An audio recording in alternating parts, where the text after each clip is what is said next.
few moments letting you know how this all got started. I was doing a routine colonoscopy.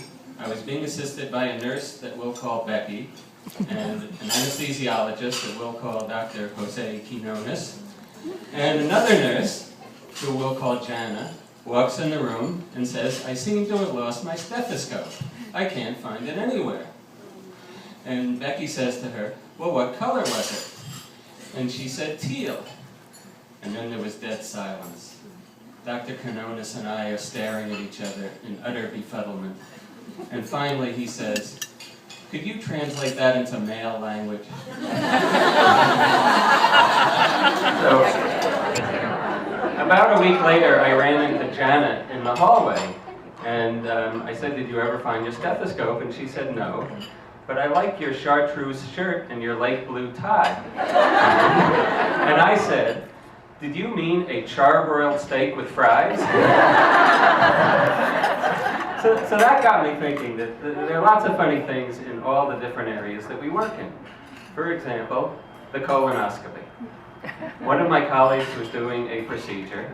She gets to the cecum and she sees a shiny gold object. Didn't know what it was. She takes it, grabs it with a net and pulls it out. The nurse puts it on the table and sees it's a tongue ring. And the screw is still attached. So after the patient wakes up, the nurse brings it to her, and she says, I think this belongs to you." And she said, "Yeah, I was wondering where I misplaced that." So I told this story to someone, and he said, "That's a story you have to tell tongue in cheek." So things can happen after the procedure as well.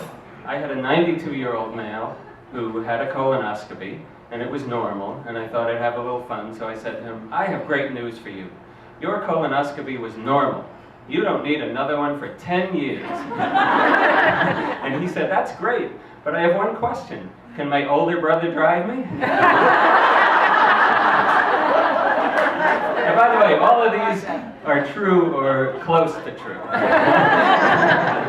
So one time, a patient actually got lost. He had his procedure, he was brought out to recovery, and then nobody could find him. His wife was there, his car was there, he was gone. So everybody looked, our diligent staff looked high and low in the closet, in the cabinets, everywhere, couldn't find him. So about 5 hours later, the doctor who did the procedure gets a call in a very intoxicated voice, and it's the patient, and he says, "Hey doc, are you picking me up now?" So the next day, so he called the patient's wife, and he was telling us the story the next day, and he said, "You know, that's the first time that while I was at work, I heard a pickup line in a bar." So I said, "Well, that suggests a great slogan for Colon Cancer Awareness Month.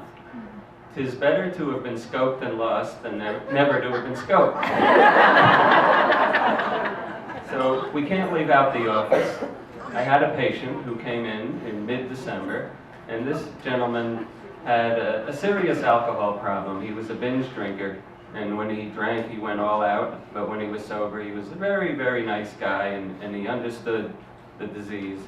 So I was telling him, "Look, New Year's Eve is coming. It's very high risk for alcoholism, for relapse. You have to be really careful. I want you to be extra vigilant." And he said, "Don't worry, doc. Down at the AA meeting, we have a name for that night. Amateur night." So I have to conclude with capsule endoscopy. I think most of you know what that is. It's a device the shape of a large pill that has a battery, a transmitter, a camera, and a light source. So it takes 2 pictures a second. It goes through the whole GI tract, but it's mainly for the small intestine. The images are beamed to a receiver that the patient wears around their waist. And then it goes into the colon, where we aren't interested anymore, because they're not prepped. The colon's normal, full of stuff.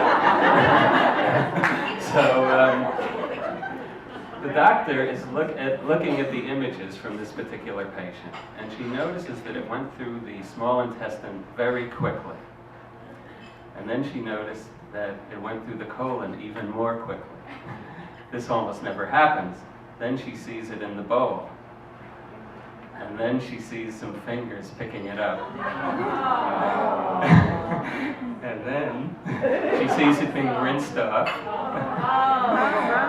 And I think you know what's coming next. It was swallowed again. So the patient came into the office and she said, well, what went on with your capsule? It looks like you did it twice. And he said, well, I saw it in the bowl, and it had this very bright, blinking light. And I know these things are very expensive. I figured it wasn't finished, so I had to do it again.